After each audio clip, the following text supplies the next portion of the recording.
My name's Mortimer. I'm an artist based in Auckland. I'm in Anna Miles Gallery, where my show Personal Personnel opened in February. Combines the pictures made in 2016, a suite of those, with personal images produced over the last 5 years. As far as my sort of development of my practice has gone, it started 2010. I made my first. Well, I came to the realization that while studying my undergraduate, I was having problems with the excessive cutting and pasting and the use of tape and glue and scissors in making my visual diaries, which were the sort of required component of the undergraduate study. And I worked out that I could kind of shortcut this quite a lot by using some of the skills I'd picked up in design, where I'd studied the year earlier, and could package all of my reference material and work in progress sort of stuff and put it into a concise InDesign document and take it down to the copy center and print it. And so that was sort of the first, well, that was the moment that I realized that you could print things, I could publish things, I could put things into a sort of fixed state in a way that kind of looked all right. And I guess, yeah, looking back on it, that was the start of my books. So from that point, I thought, let's pull this together a bit more, let's get a bit more serious about this. And so then my kind of long-standing interest and fascination with the artist bio pictures in the back of books started coming into a thing. And I've always kind of had a real curiosity around them. They're always so sort of, I don't know, say a lot about a person, I reckon, or a little bit anyway, about the kind of, I don't know, I'm not sure, but I was really interested in them. And so I started to think, what my artist portrait could look like, what my picture of myself could be. Well, I was doing portraits of people and I was taking pictures of stuff, and I'd occasionally sort of started doing a bit of self-portraiture.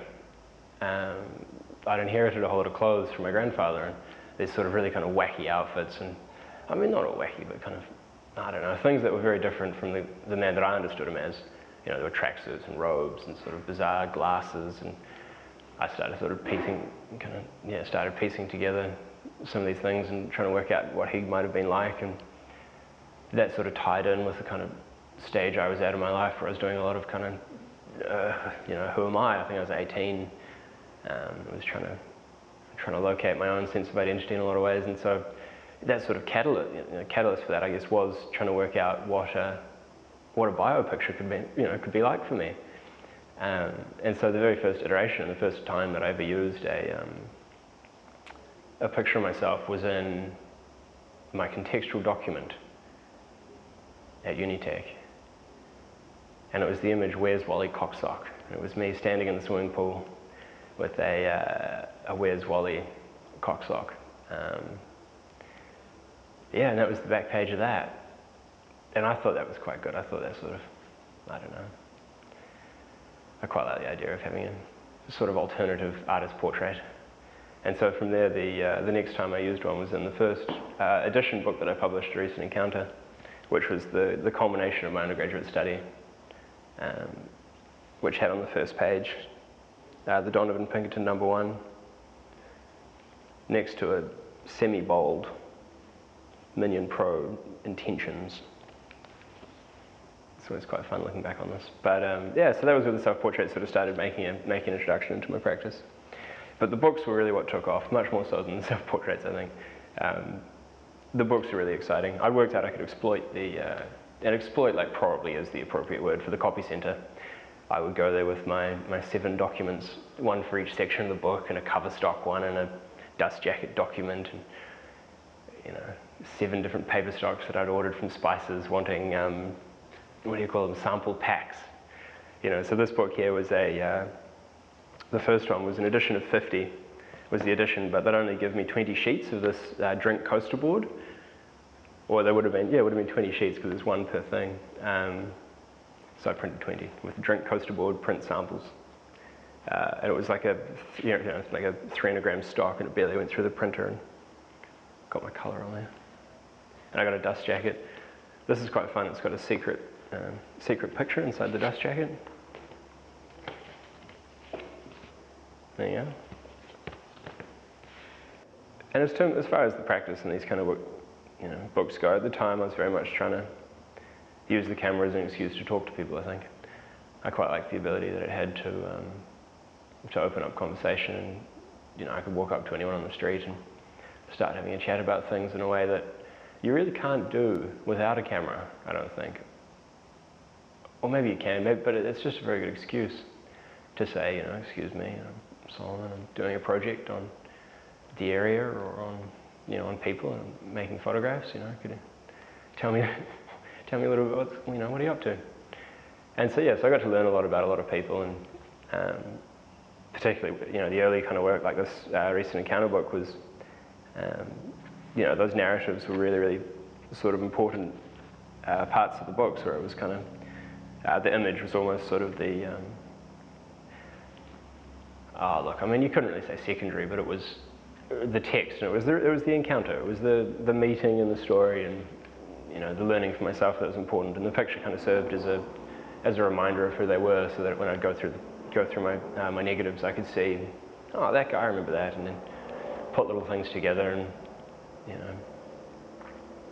I think the goal overall was to try and learn enough about different ways of living a life and how to spend a life that I wouldn't get to 50 and discover something and really regret that I hadn't discovered it earlier. And so part of my logic was that maybe if I worked it out then, through talking and meeting all these people, I could kind of shortcut that process. It was all about the waist level finder, because in your digital photography, with your classic sort of, 24 to 70 lens, they're quite sort of bulky, and you get these people, you kind of come at someone with the lens and the face obscured, and you go in and taking shots, Whereas with the waist level, you're looking down, and so because you're looking down, you can maintain eye contact almost the whole time, and so you can be talking to the person and saying, how's your day? What are we doing? Yada yada, having a good chat, and maintaining contact, and they can see you and you can see them, and then you just quickly look down and go click, one click, wind it on, and just keep talking. And so it's sort of this much more, it's just clearer, I think it's just clearer, and it seems to work. And I also get, I'm not very tall, I'm like 6 foot, I'm not over the top, but the angle of view, if I shoot from my eye level, still for a lot of people is like a slightly downward angle that I get when photographing people, and so by using the waist level, it just drops that perspective, that height of view down a little bit, which means you just get quite a nice straight on sort of shot of the person. So as far as those kind of traditional sort of values of portraiture go, it was quite helpful. I used to skateboard actually around the neighbourhood. I had a how big was it? Like a 28-inch sort of old school board with the big fat wheels, and every afternoon when I was trying to maintain productivity, I'd go for a skateboard, but I'd hold the RZ in one hand, so I'd have the RZ in one hand with no shoulder strap or anything, be skating around the neighborhood looking for people to make pictures of, and I'd screech out, oh, excuse me, how's it going? Yeah, that was good. That was a lot of fun. That was 2012. I was doing that, skateboarding around the neighborhood every afternoon trying to make pictures of people. So I'd done a whole lot of sort of contextual document things in my research portfolio, kind of production books,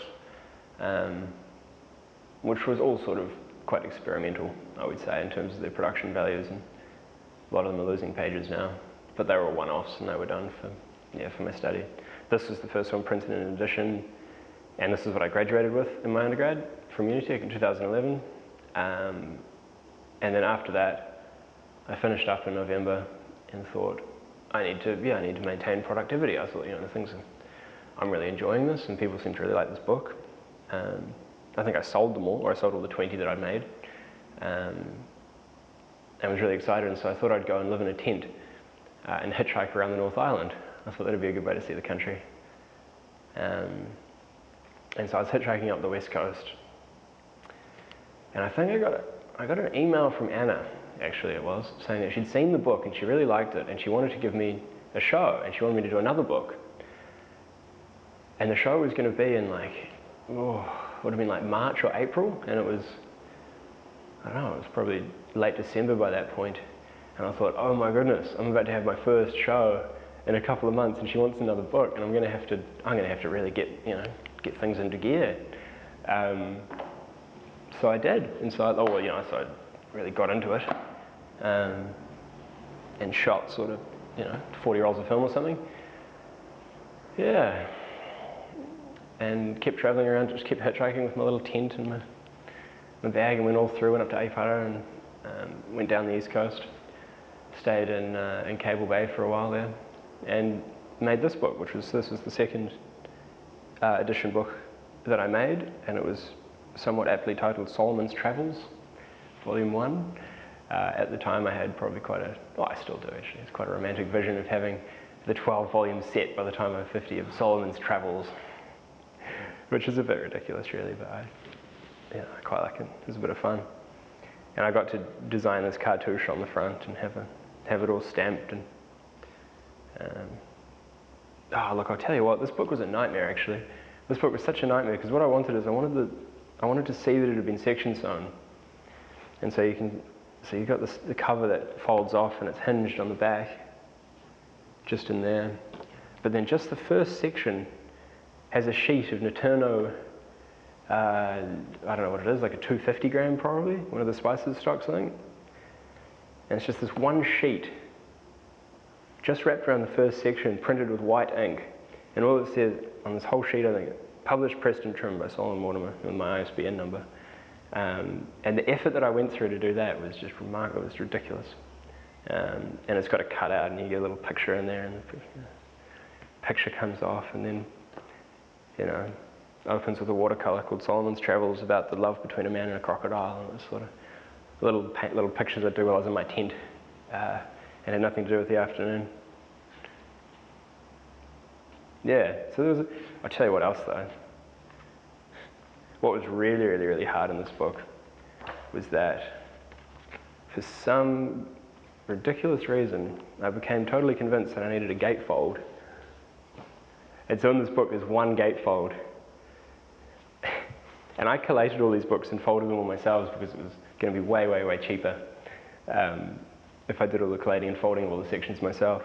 And so I did that, and to work out in your document where the gatefold section goes, and just to take those out and print that as a separate document and then have it inserted and have the pages correctly flow was really, really hard at the time for a 19, 20-year-old who didn't really know anything about anything. So I've got one gatefold in there. And also in true keeping with my work at the time, it finishes with a self-portrait, Solomon in a nightshirt, which is it's actually a colour negative. That's also in the Christchurch show at the moment. One of those sort of early self-portraits. Yes, so that was that book. That was Solomon in a tent, travelling around the North Island, drawing pictures, and again it's paired with the little narratives and little stories about the people I met. Mortimer and his wind warrior battling the elements atop the hill of Matapuri Bay. It's really sort of just quite descriptive, but, good fun. Really nice project. I enjoyed shooting that. That was really fun. So I did that and had the show at Anna's, and that kind of went okay. And I thought, okay, well, let's keep going and let's keep doing it. So that was 2012 for this one. And then from that sort of period until the next show, I made a couple of books just for personal projects that were never published as editions, and I don't have them here. But the next one that I officially published was for the next show that I did at Anna's, which was in 2013. So the year later, and that was the Contact catalogue, which was always intended to be printed as a newspaper, as a full-size newspaper. And I've got all the InDesign files still sitting on my computer if this is a newspaper. And I wish it was actually in some ways, but it's still quite cool. This was, I think it was an edition of 150 or something, to accompany a show of contact prints that I did at Anna's, which was just a large piece of mat board with all these little contact prints basically, and all the pictures printed at contact print size. And it's got a story on the front of me waiting at an airport, being very, very tired. Oh, at this point, I'd done my first trip to Europe. So I've been through Europe for the first time and did quite a lot of writing. I don't know, I didn't have much else to do. Didn't have a cell phone or anything over there. And yeah, so that's how I made this. 2014 was the book I made with Zara. When the sun sets, your eyes change colour, in brackets, I hope this is true, which was a book done for a show at the McLeavy Gallery about, I think the premise of it at the time was just sort of about the collaboration between us and what we collaborated on. And somehow we sort of came to the conclusion that the thing we'd put the most time and sort of collaborative effort into had been our relationship kind of up until that point. And so we did a show very much about our relationship. And made this kind of little A6 book with texts and photos of each other and sort of, you know, quite kind of biographical kind of stuff. And then this was the next year, which was another show at McLeavy, which was in Tunborough, which was kind of mainly a big video work of Zara with this, you know, this brilliant arm thing against the red. And this is a catalogue of stills from that. And pictures that I was shooting at the time. This picture's in the show actually down there. It's quite a nice pairing with that shirt actually. But very reductive. Things got very reductive. At the time, I'd now done my first year of my MFA at this point, and was, you know, being very serious. And so this just has plate 12, plate 13. So all the kind of nice little narrative stories are gone at this point, and there's no faces. It's just, you know, just people's hands. Very. At the time, I was sort of. I learned about the ethics procedures. Or the ethical codes of the university, which were that, you know, you can't have any human participants in your research without having ethics approval and going through your participant information forms and your ethics approval sheets and your release forms and all your signed and dated sort of things, which, for the way that I work anyway, which isn't quite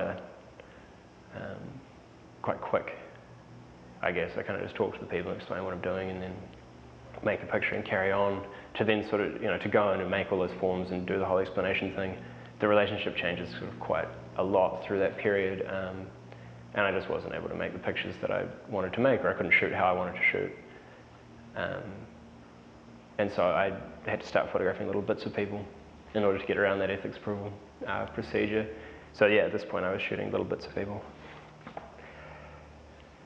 You know, which is a terrible way to put it, really. Little bits of people. But it is just close-ups. Just fragmenting the body and trying to make a sort of alternative portrait. We're still trying to capture something of the, you know, something of the individual, but without showing their face. Yeah. So this is just a very simple printed black on black white paper. This is my favorite paper. I use the same paper for 7 books or something. For like 4 years, I used the same 140 gram stock, and I'm not going to tell you what it is, but it's my favorite stock. This is the book that was made so that I wouldn't forget all of my test print exposures and all of my prints. And it's an accumulation of a year of printing in the darkroom. I'd come to the end of the first year of my MFA, and my supervisor said that you had to hand in all of your, I don't know what they call it, contextual material or something, you know, all your evidence of that you've been doing something all year. And of course, what I've been doing all year was hiding in the fix, playing in the chemicals, learning how to print, or, you know, fostering my knowledge of printing. And I wasn't too sure what I had to show for myself, but I opened, you know, you got the drawer in the darkroom, all your test prints, kind of overflowing. And so I thought maybe I could somehow utilize this giant drawer of test prints that all have little, the printing information on the back, and sort of combine, you know, fulfill my research outcomes while at the same time recording and sort of concisely annotating what all my exposures were for all my prints. Which, you know, if you ever print in the darkroom and ever have to print an edition, is very, very, very helpful. So it was made for pretty selfish reasons at the time, really. I didn't want to forget all my exposure times. But turned into sort of quite an interesting design. Still using my favorite, the old unhinged spine with the just stuck on the back with a piece of tape. The red stitching was key, but this one also had a stitched-in insert, printed on like vintage math grid paper. Now this stuff came on a ream, on a, what do you call it? It's the pad. It comes on a pad. So it's a pad of paper with the glue spine. Now this is printed in edition of 45 plus 5 artist proof, same as a lot of my other ones. So it was like 4 pads of this paper, and they only had like 5 pads in stock of this. It was like this vintage paper that was like incredibly old, and you can't find the same green anymore. They make a similar green, but it's not the same green. And so I had to rip every sheet, or I had to try and rip the glue off the pad for like 5 pads while not perforating or in any way sort of marking the edge. Otherwise, because it's like it's like dictionary paper, it's like, I don't know, 30, 40 gram paper. And so to run that through a laser printer, they wouldn't do it at the copy center. They said, there's no way we'll run that. And I got into this big fight with the woman there and said, got to the point where I said, look, if it jams the machine, I'll climb in there myself. I'll do it. I'll unjam it. And so it was me at the copy center begging them and telling them that I'd unblock their machine if I stuffed it, trying to print this like 30 gram vintage math paper. And it ran, it did run. I think we did jam about 3 sheets, but the rest of it ran. And so this has inverted scans of my notebook, my darkroom notebook, with kind of different tips and tricks of how I used my multi-grade filters in the enlarger. Add little masking techniques and tricks I used. So it's very much sort of, illustrations of my dodging tools. Silly business like that.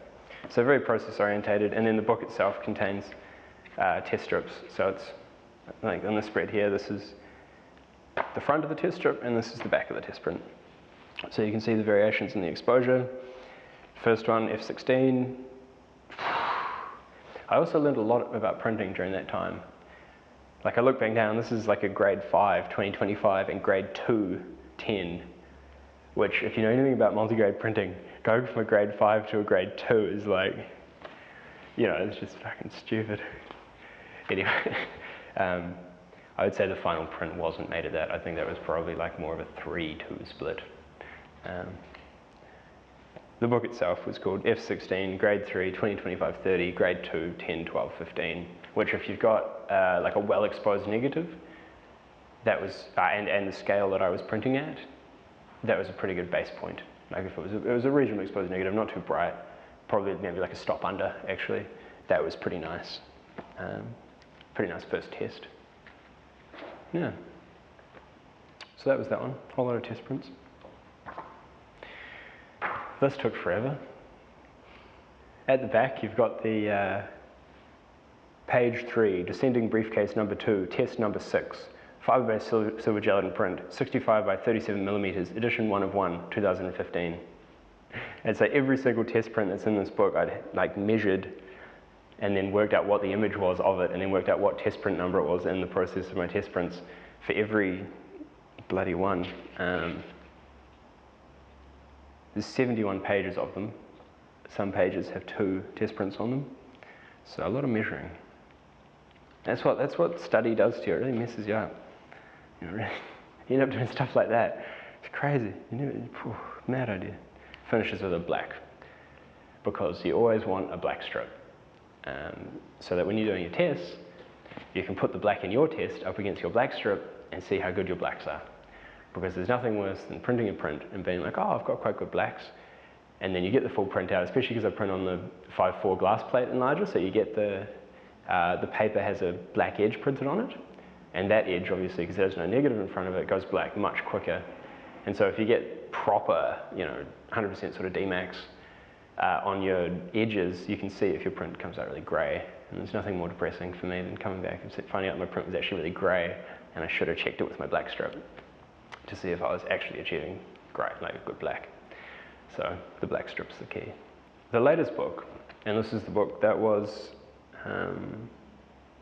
the primary sort of component of my MFA final year submission in 2016, personnel was this. This was effectively my MFA. And it's an interesting book, it's a bit of fun. I became obsessed with the idea of I'd spent all year making PDFs of my work, and every time I sort of go through develop like 10 roles or something, I'll scan them in and make a PDF of them, just so I can, for my archive, scans February or something, scans September.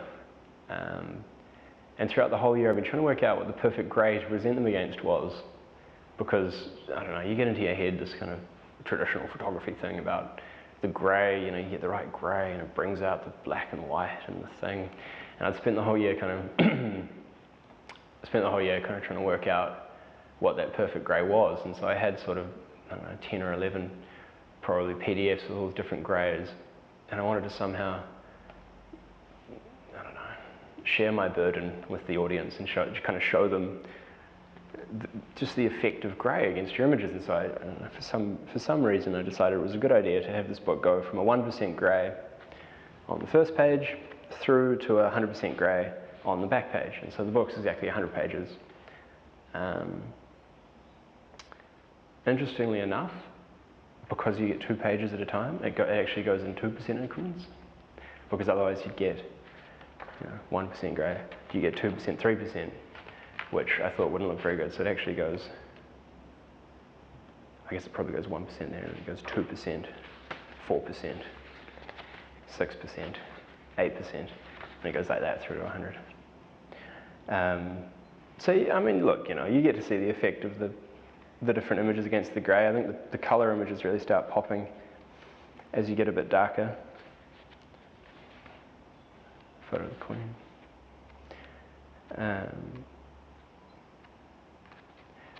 So all these pictures were made in 2016. I originally had you get to see the colour, as the colour starts coming out really strongly.